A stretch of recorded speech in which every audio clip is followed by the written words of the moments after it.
Hey, Mr. Terrier, high school history teacher. Welcome back to another History Teacher X video. All right, we're headed back to the channel historically, and they have a new video that's doing really well. It's called The Longest War Ever. Now, that often could be debatable, because what constitutes a war? And is it always something that ends? But I'm super excited to learn and then add anything I can as I learn about the video with you guys. This original video is going to be linked down below. Please support it. And by the way, yesterday just put out a new video on the original content channel. It is on the Fourth Crusade. It's got great fun animations, lighthearted, even though the topic is actually very violent. Because if you didn't know, the Fourth Crusade, that's the crazy one. The link down below to my channel over there. All right, here we go.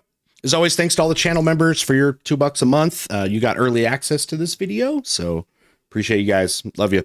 Shout out to you guys and the Patreon pledgers at the end of every video as well. Here we go. Trench, sweet trench. We're not talking World War I. That was definitely not the longest war ever, but I doubt that's what it is. Let's see. Some wars are pretty long. Think of the 30 Years' War, the 80 Years' War, or the 100 Years' War. That actually spent 116 years. But none of those got anywhere close to this massive war that we're going to try to cover within 20 minutes today. Oh, we're going to go Reconquista. Interesting. I was going to say, it's so lazy to just name those wars after time periods. You have the 7 Years' War, like I said, the 30 Years' War, the 100 Years' War. The War of 1812, you start naming right now. We got to get a little bit more creative. Okay, Reconquista. So in the 8th century, that was the invasion of Spain from across northern Africa by Islamic invaders. Doesn't end until 1492. So we could be talking 700 years there. I mean, it was a constant struggle, but there was a lot of stability as well. Let's see what they make their case for, though. I'll be honest, it's going to be a bit simplified since we basically got 20 minutes divided by 781 years, so 1.5 seconds per year, which also means we're already 30 years behind schedule. But then again, it's not... We're actually going to call this the 24 minutes video. Like 8 generations of Christians and Muslims were Umayyad stabbing each other Caliphate. at all times. Or were they? Let's talk about the Reconquista. Historically facts, You should say part 15. Reconquista. Let's travel back to the year 711 to set the stage. Europe is still hungover from the fall of Rome that happened 2 centuries ago. And the Iberian Peninsula, basically today's Spain and Portugal, is run by the Visigoths. Yep. On paper, the Visigothic Kingdom was wealthy, Christian, and centralized. One of the groups, you know, the kind of Goth umbrella of tribes that conquered the Western Roman Empire, still hanging around there in Spain. On paper, the Visigothic Kingdom Franks, was you know, wealthy, Christian, Charlemagne. and centralized. Though in reality, like with most medieval kingdoms at the time, it was indeed very brittle and constantly undermined by personal vendettas. North of the Visigothic Kingdom, we find the Frankish Kingdom, who were essentially the bigger bro in the Gaul region. Yeah, they were the biggest, you know, dogs of the Germanic kingdoms at that time. That's why the Pope is going to get very tight with them and, well, get the Holy Roman Empire created out of them, essentially. Kingdoms fought each other before, and during the last deciding battle, the Franks managed to crush the Visigothic army and even killed their king in battle. Yikes. It did all happen a while ago, so the two kingdoms weren't actively fighting each other, but it did mean that they weren't allies in times of need either. They weren't friends. Anyway, to the south of the Visigothic That is going to leave them pretty fractured, by the way, when you see this, as Umayyads are going to, you know, roll over the Visigoths here and then push all the way up to the Frankish kingdoms, to the famous Battle of Tours, which stopped the invasion up into Central Europe. Mean that they weren't allies I'm talking ahead of things I know he's going to talk about. Anyway, I can't help to the south of the Visigothic Kingdom, if you look past the water, we find Morocco, or back then, the Umayyad dynasty. Umayyad Caliphate, yeah. So this is one of the great Islamic kingdoms, probably basically the last unified Islamic kingdom too, because they are going to fracture apart. The Islamic world had become so ethnically diverse too that unity kind of ends up becoming a problem. It's going to fracture, and then later you're going to get like the Abbasid Caliphate, which is going to break off and really kind of focused on the East. And anyway, that's a long domino effect. But the largest, really a solidified Islamic empire becomes. No, these weren't just another set of Islamic warlords. They were the world's superpower. Their empire stretched from the Atlantic Ocean to the mountains of Persia. Ran all across the capital of the northern Umayyads Africa. sat in Damascus. but they didn't originally come from there. The massive caliphate started under Prophet Muhammad, who started the lightning conquest from Saudi Arabia, and after many years of Islamic betrayals, the Umayyads turned the Prophet's mission into this massive imperial machine. And at the time, the Umayyads' eyes were focused on North Africa. The Arabs had pushed west for decades, overrunning Byzantine fortresses and forcing the local Berber tribes to convert. And this is where you're really getting impressive takeovers when I look at it from that sense, because you're talking about classical empires. You had the Persians out in the east, and then of course you had the Egyptians here, but then you had the Byzantine Empire, and the Byzantine Empire and the Persians had been at war for a long time. We're already kind of very weakened, and it does seem that the Muslims coming in from Arabia into like the Fertile Crescent, we were able to take advantage of that situation and gain a lot of success. But the speed of which their control happened is one of the fastest we have seen really in world history. But yeah, then you get the Berbers. They're the ethnic group kind of in Northwest Africa, where they're going to be moving into, and you're going to get a lot of converts and a lot of growth of that empire. But as you can tell, also with the expansion of this empire, even with the conversions of people to Islam, there was still incredible amount of cultural diversity, which was one of the things the Umayyads had a problem with. And keeping that control, especially because they also kind of kept an Arab hierarchical structure. And as it became less and less Arab in a lot of ways, by having so many other ethnic groups that were converting there was some dissent with this kind of almost like Arab superiority that seemed to be the position of the Umayyads, which is going to break them apart and lose some of their loyalty, by the way. But that is getting ahead, but not that far ahead, really. Overrunning Byzantine fortresses and forcing the local Berber tribes to convert and submit. Many of those Berbers accepted Islam and joined the New World Order. Voluntary, but that doesn't mean they were exactly friends with their Arab overlords. Right. They were often treated as second-class Muslims by racist governors, which meant they were seen useful, expendable, and conveniently far away from Damascus. Well, it's like, Islam started with the Arabs. Muhammad was an Arab. The caliphs were. So I guess it kind of became just natural that kind of structure remained. But again, as Islam is spreading so fast, it becomes so many non-Arabs that don't want to be second-class citizens. And their arguments were like, hey, the Quran doesn't necessarily say things about like Arab superiority. We're all supposed to be Muslims, equal in the eyes of God, and try to use probably a theological basis for their dispute. This was especially useful for the current Umayyad governor of North Africa, Musa bin Nusayr, who now had tens of thousands of new recruits. But it also brought a new issue to the table, because the new recruits were promised wealth, divine retribution, and all that fancy stuff. But all they got was laughable battles with rogue mountain tribes. They yearned for something big and economically worth it. So the governor looked across the waters of Maghreb and noticed the Visigothic Kingdom. And you're not going to find that value in northern Africa and the northern Sahara. It's also not as densely populated. So, being able to conquer, especially west of Egypt, was not as difficult as these other regions that led up to that point. Yeah, you got to hop over the Strait of Gibraltar, get up into Spain, get all up in that. To give you some context, the Umayyads believed they had the divine duty to expand Islam into every land that wasn't yet under Allah's rule. That duty has a name, jihad. Though today that word is loaded with politics and fear, back then it simply meant holy war. To spread the faith, enforce Allah's justice, and bring the non-Muslims under submission. As a Christian... Well, it was supposed to say it was not supposed to be under a forceful conversion. We also know there was a lot of economic benefits that came from converting to Islam if you were ruled by Muslims. Things like avoiding certain taxes, like the jizya tax, which was a tax on, non-Muslims. It could be significant depending on the time. There's also a way to get out of certain civic duties as well. But yeah, if you're going by, jihad, there's definitely some pressure. Justice and bring the non-Muslims under submission. As a Christian, that sounds horrible. Let's just make sure these jihadists don't get anywhere close to our... Oh my god, they're here already. Before the Christian Visigoths even realized what was happening, sails were already dotting the southern horizon. In 711, a Berber general named Tariq bin Ziyad crossed the narrow strait with an army of around 7,000 men. Think of it as a bunch of Berbers, a few costly Arabs, and many black banners of the Umayyads waving around.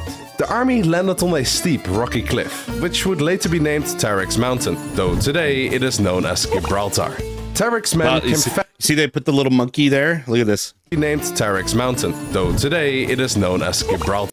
Yeah, there's this mountain that kind of sticks out at Gibraltar. Gibraltar is the narrowest part of the strait, the narrowest that Africa and Europe get, and then that also connects the Mediterranean to the Atlantic.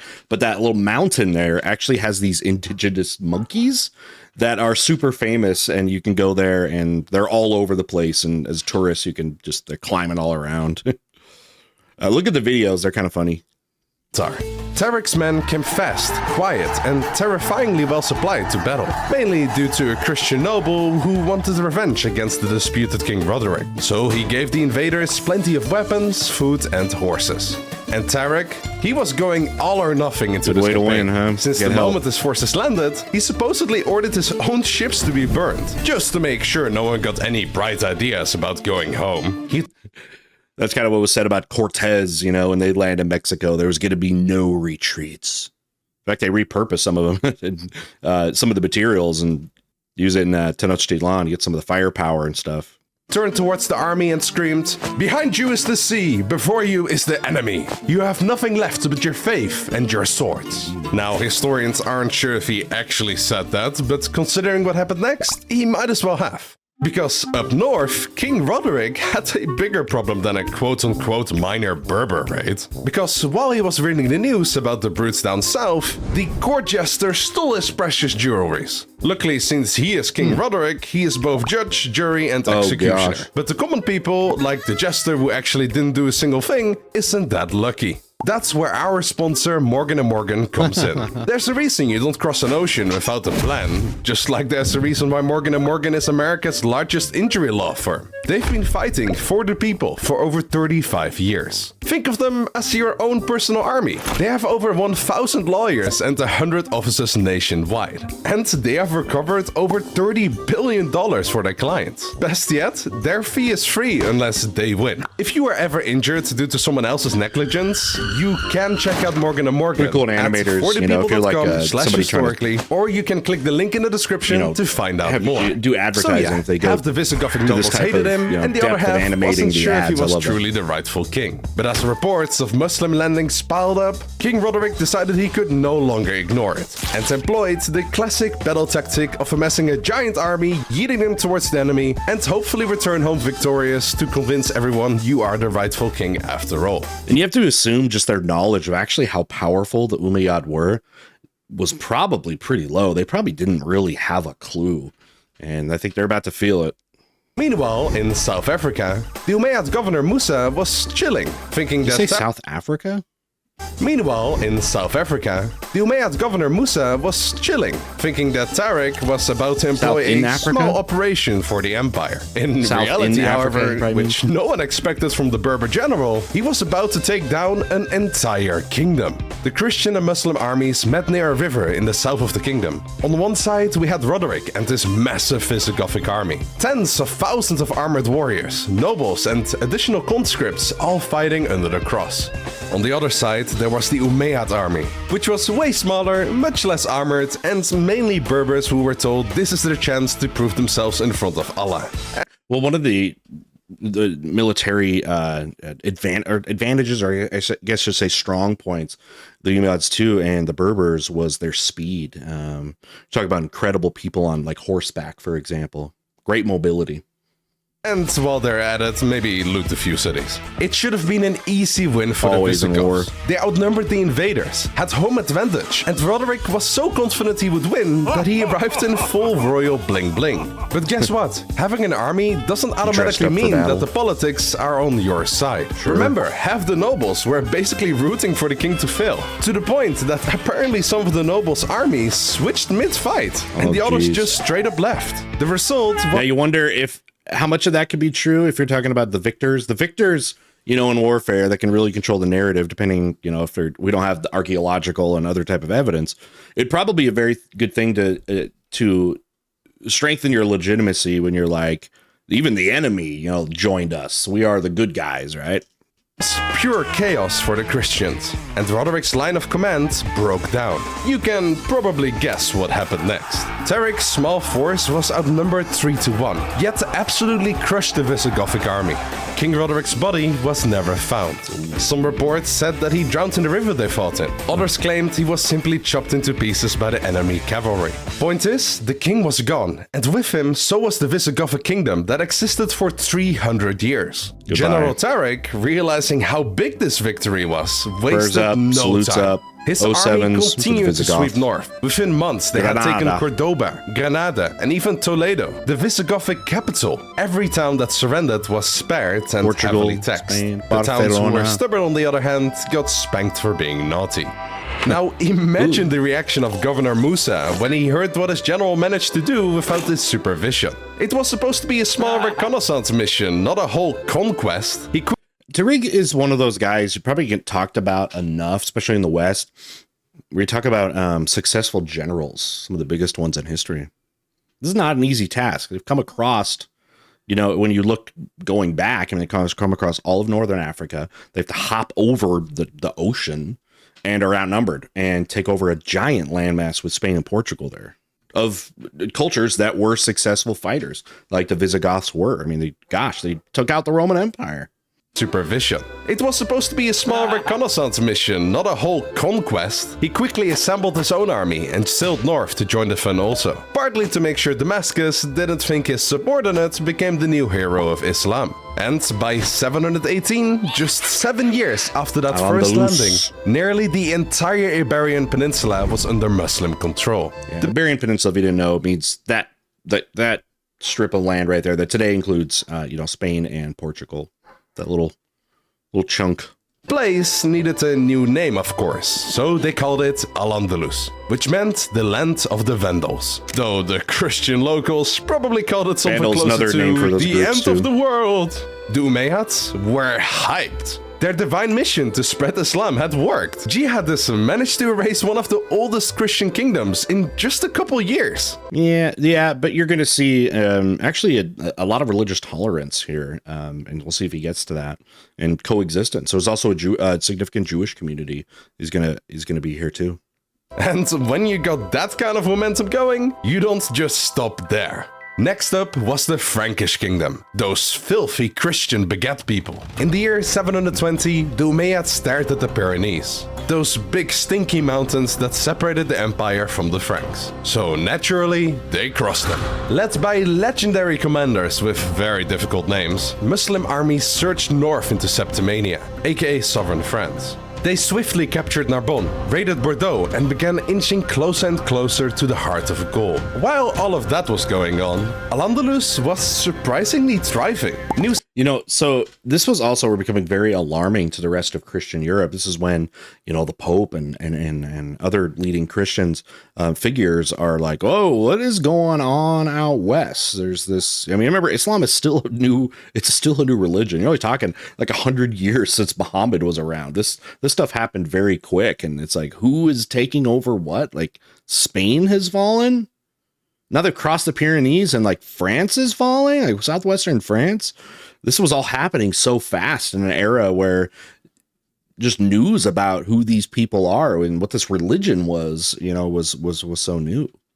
Cities began rising from Roman ruins. The crumbling Visigothic order was replaced by the classic Arabic administration. And most importantly, trade absolutely exploded for the first time in centuries, as the Umayyad province was now connected to the wealth of the wider Islamic world. Yeah, the trade thing is interesting because this is really a feudalistic era where economies are very, very local, and had been so since the fall of the Roman Empire. A lot of long distance trade really died with the Roman Empire. Populations were a lot smaller.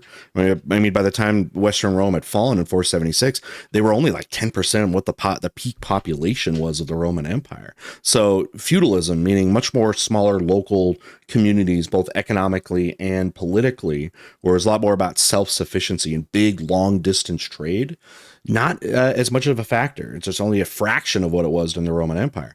But, the Arabic world and the Umayyad whole world as a whole was an economy built on long distance trade. It's what those people did for a living. So it immediately connected them to a broader economic system that, as you can see, brought in a lot of wealth. Back to the Franks though, because they were getting nervous. And by nervous, I mean extremely anxious. They just started rebuilding their own little patchwork kingdom after centuries of chaos. The man who kept it all together, and basically the ruler, was Charles Martel, who wasn't even the king or anything. He was simply the CEO of the army. When he heard that the Muslims were pillaging the way up from Bordeaux, Charles decided they endured enough bullying. So in 732, it was time for Christians versus Muslims Part 2. The two armies met between the cities of Tours and Poitiers, and what followed became one of the most mythologized battles in European history. Oh yeah, Europeans, they amped this thing up so big because it was like, this was the battle that stopped the Islamic incursion into Europe. And when you actually look at it from the Umayyad perspective, we'll see if he gets it. It's downplayed a much smaller. I mean, the forces ended up being smaller. They were already spread so thin. I mean, they'd already conquered, Spain and Portugal. And I don't know if it wasn't as big of a deal probably for them as it was for the Franks and Christian Europe. The Muslim army was large, fast, and had cavalry that could tear through anything short of a miracle. The Franks, on the other hand, were an infantry-heavy army. I'm talking disciplined, armored, and extremely determined soldiers who were far from eager to become yet another Umayyad taxed province. Charles positioned his troops on a wooded hill, formed a dense shield wall, and just waited. Not for a couple hours, but an entire week. During all that time, both armies just stood there, menacingly. When the Muslims finally grew bored and decided to attack, they slammed into the wall of shields. This will be interesting for me to learn, because I don't know a lot about the specific battles of Tours. I just know kind of the perspective of it from either side, so this is going to be new stuff for me. Finally grew bored and decided to attack, they slammed into the wall of shields. Wave after wave rammed against the Frankish defense line, and somehow, in that chaos, the Umayyad commander was killed. That single moment flipped the entire battle. The Muslim army panicked, having lost their commander, and retreated under the cover of the night back to Al-Andalus. This moment, according to Christian chronicles, was the moment Europe was saved, and Charles Martel, nicknamed Charles the Hammer, became a hero. Yeah. The Muslims... And all across the European world, this dude was like, he was the savior of Christianity. That's why the Pope is going to love the Franks, baby.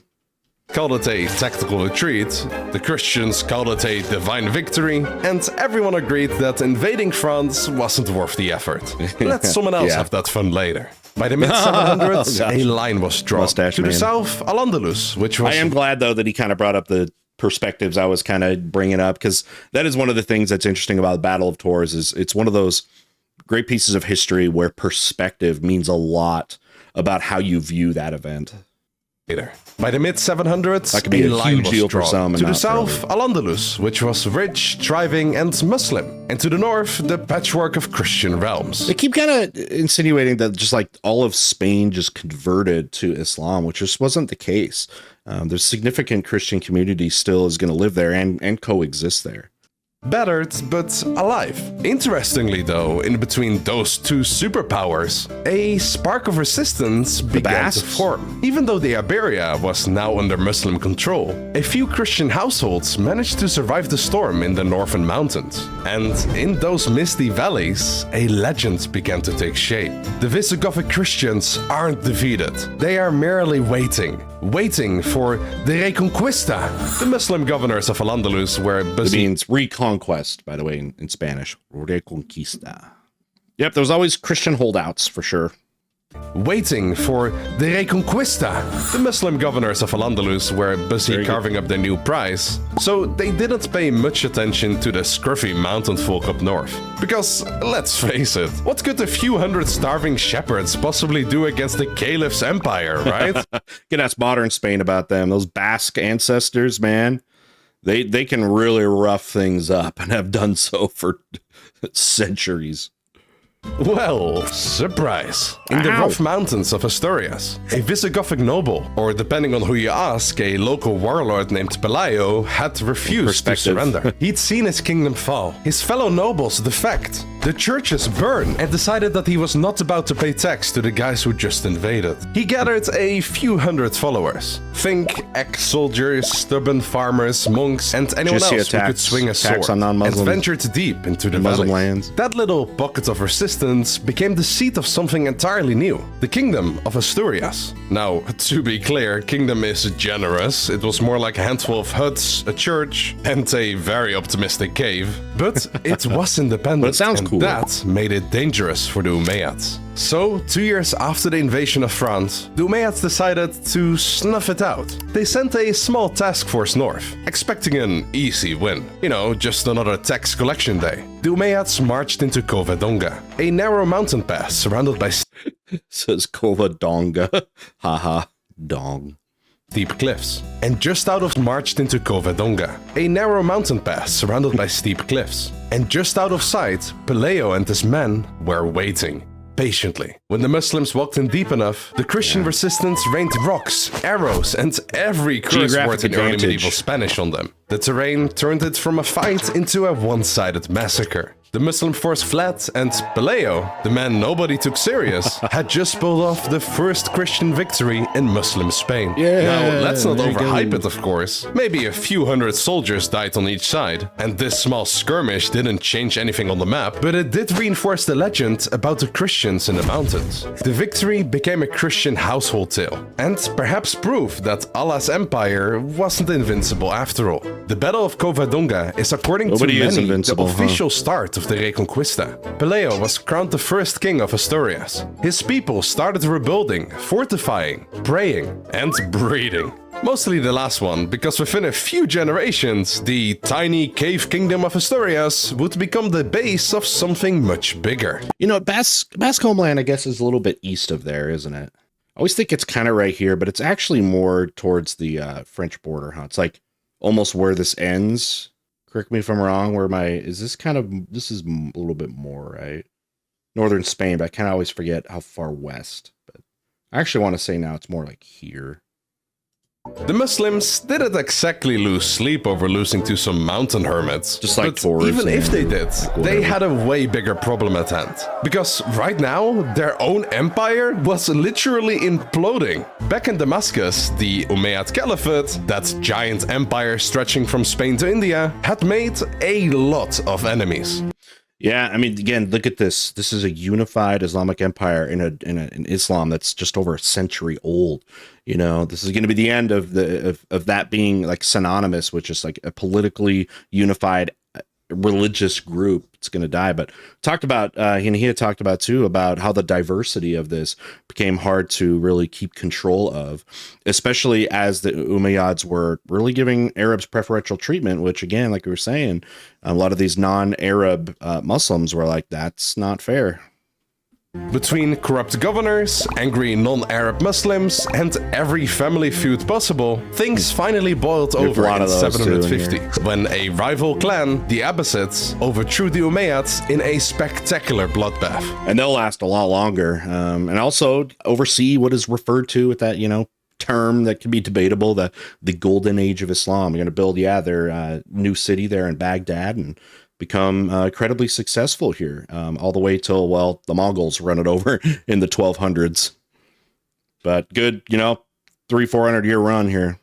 The new Abbasid rulers moved the capital east to Baghdad, effectively abandoning the far-off province of Al-Andalus. But one Umayyad prince, Abdullah Rahman, managed to escape the Abbasid massacre. After many months of hiding and running for his life, he crossed the Mediterranean, landed in Spain and thought, well, everyone here is already Umayyads anyway, revive the empire. So in 756, Abdullah Rahman declared himself Emir of Cordoba, and by doing so, created an independent Muslim state, no longer loyal American to Baghdad, now loyal to just himself.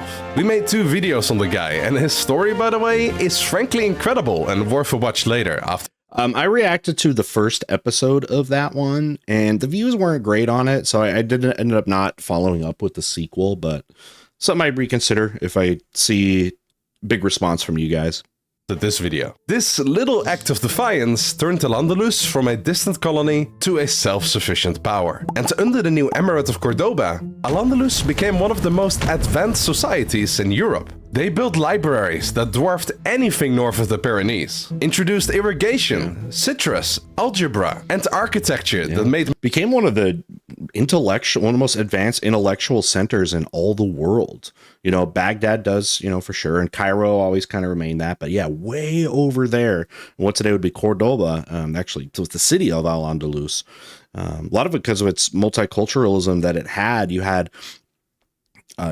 philosophers that, you know, came from Europe, and there's Jewish philosophers, and then, like you're saying, mathematicians and scientists from the Islamic world, and all kind of coexisting and sharing a lot of that knowledge. That was one of the cutting edge places, no doubt. Introduced irrigation, citrus, algebra, and architecture that made medieval Europeans look like fools. Even some Christian scholars started heading south to study Arabic philosophy, and probably eat something else that wasn't salted pork for once. Meanwhile, up north, the Kingdom of Asturias was slowly crawling out of its cave phase. Pelayo was dead, but his successors pushed west into Galicia and east into Leon. Those were tiny steps, more like land reclamation than conquest, but they mattered. Every hill, every valley retaken became part of the holy propaganda, proof that God was still on their side. By the late 800s, a kind of cold war had settled over the peninsula. The little mountain refuge of Asturias had evolved into the Kingdom of Leon. Now, and also getting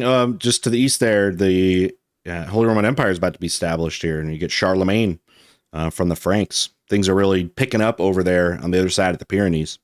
The peninsula. The little mountain refuge of Asturias had evolved into the Kingdom of Leon, now ruling most of the northwest. From there, new offshoots began to form. Castile in the center, Navarre in the Pyrenees, be one of the Aragon, famous ones, and Aragon, yeah. Each had its own kings, its own squabbles, held out and for one hundreds shared of years. goal: push south. Back down in Al-Andalus, the Muslims in the meantime had their own glow-up moment. Under Abdulrahman III, who came to power in 912, Cordoba became a literal beacon of wealth and learning. He stabilized the borders, crushed rebellions, expanded trade with North Africa, and in 929 went a step further, proclaiming himself no longer emir, but Caliph of Cordoba. Essentially, Caliph, the head political leader of the Islamic world. There's a lot of competing ones, because you're also going to have one in the Abbasid Caliphate too. So they're called caliphates, right? Proclaiming himself no longer emir, but Caliph of Cordoba, essentially equalizing the country to the Abbasid Caliph in Baghdad. A legendary win for the Muslim world. Everyone's a caliph. Naturally, even golden ages come with cracks. The Caliphate's prosperity depended on unity. Arab elites, Berber soldiers, local converts, and Jewish administrators all working together. And if they're... The Jewish population was doing a lot better actually over here than they were in Europe.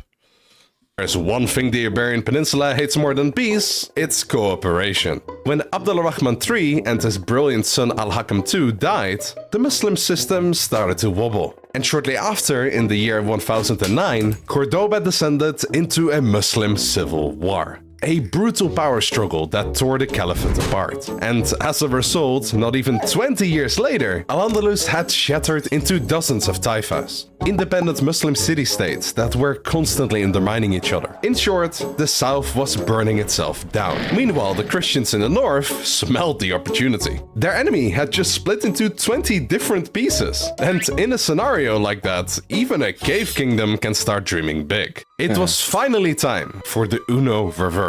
Leon, Navarre, Castile, and Aragon began pushing south, taking fortresses one by one. If you are a Christian, you are probably super hyped right now, but it wasn't an epic steamroll battle. It was more like a centuries-long slow grind. Like a really long chess match of raids, sieges, marriages, and betrayals. Now don't get me wrong, because the Christian forces wanted it to take long, because their biggest ally at the moment was time itself. Remember, the Taifas didn't just fight the northern kingdoms, they were also fighting each other. Every Muslim prince wanted to taste the glory of being the next caliph. Every city wanted to outshine Cordoba's ghost. And when things got too hot between the Muslims, some of them did the most counterproductive thing possible. They paid the Christian kings for protection. Yes, really. Because money trumps all religious affiliations, right? We learned that from history.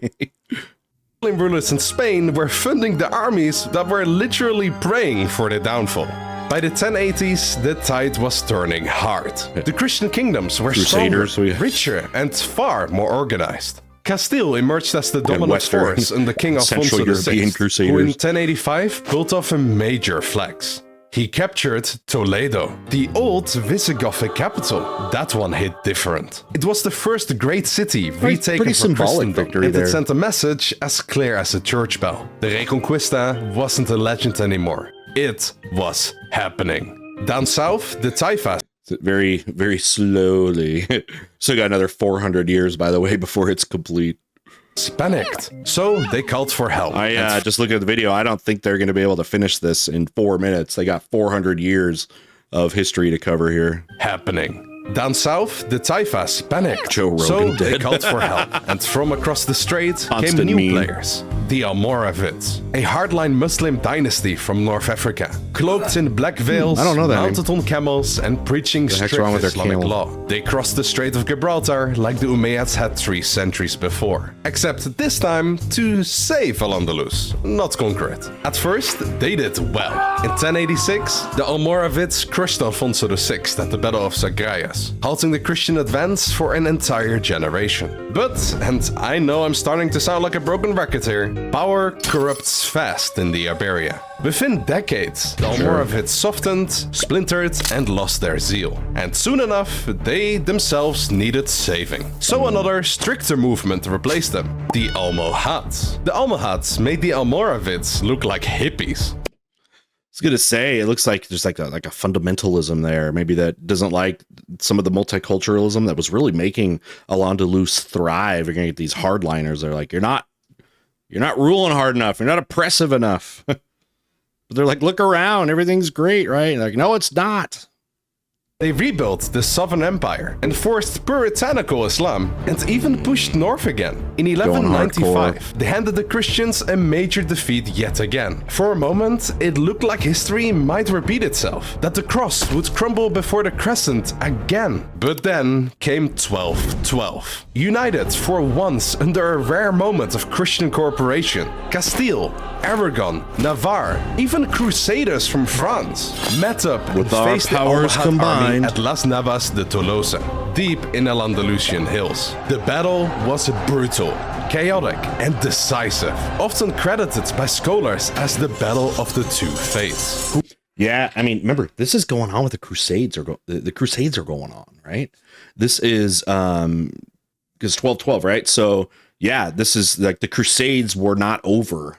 When you look at it, okay, maybe there's because you're going to get you say here the Fourth Crusade. By the way, that's the video we covered. If you want some interesting history of what's going on with the religious struggle that is now happening, but this one back towards east, towards in Constantinople, was also going on at that time. So it's just kind of coming to an end, but still within those that window of a few years. Okay, to them, this is the more of the Crusades. Just on the Western front, away from the Holy Land. Holy enough for them, though. Decisive, often credited by scholars as the Battle of the Two Faiths. Should have worn my Crusader shirt. Was going to rule over the Iberian Peninsula.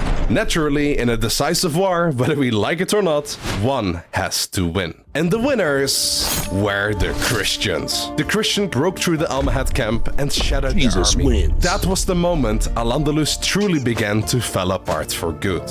Over the next century, the Christian rolled south, swallowing cities like Cordoba in 1236, you know what, they Valencia are pushing, they might get through this, and Seville in 1248. They might get By through the mid-1200s, Muslim Spain was gone.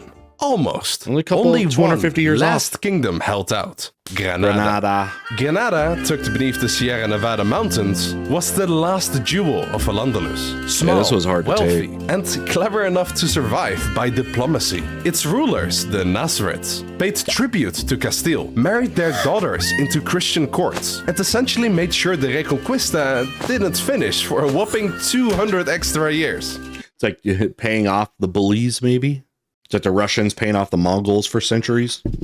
200 years of walking on political tightropes. but every rope frays eventually. By the late 1400s, the Christian kingdoms had united under Ferdinand of Aragon and Isabella of Castile, aka the famous Catholic Monarchs. Their marriage merged Spain into one superstate. The Kingdom of Granada became their honeymoon prize. In 1482, the Catholic Monarchs launched a 10-year campaign to finish what Pelayo had started 7 centuries earlier. Fortress by fortress, valley by valley, they closed the noose around the city. Finally, on January 2nd, 1492, under the shadow of the Alhambra Palace, the last Muslim ruler handed... The Alhambra Palace is absolutely incredible. Look that up. It's a wonder of the world, truly. By the way, this is also where we're going to get Ferdinand and Isabella. They are the monarchs at the time. 1492, under the shadow of the Alhambra Palace, the last Muslim ruler handed over the keys to the city to Ferdinand and Isabella. And yes, it's impossible to hear 1492 without, yes, hearing Christopher Columbus. By the way, what is he doing in all this? He definitely is going to take advantage of the situation, because you're going to get these successes by Ferdinand and Isabella. And, you know, he's been turned away by the Portuguese, who were the dominant naval force at that time. And nobody in Italy wants to deal with him, even though he's Italian and French, English, like blah. So going into Spain and being like, hey, you guys have this nice new kingdom here. You've looted some money. How about you throw some money our way? And as we know, we discover and start sailing out west, hopefully get to Asia, right? You guys are going to make money. And hey, by the way, maybe we can find some more Muslims to keep crusading against. I mean, it's literally like a tactic he was using, try to also portray himself as a crusader. And it made sense with that context. And Ferdinand and Isabella, they took the bait for sure, and of course financed him. And the rest is history. After 781 years, the Reconquista was finally over.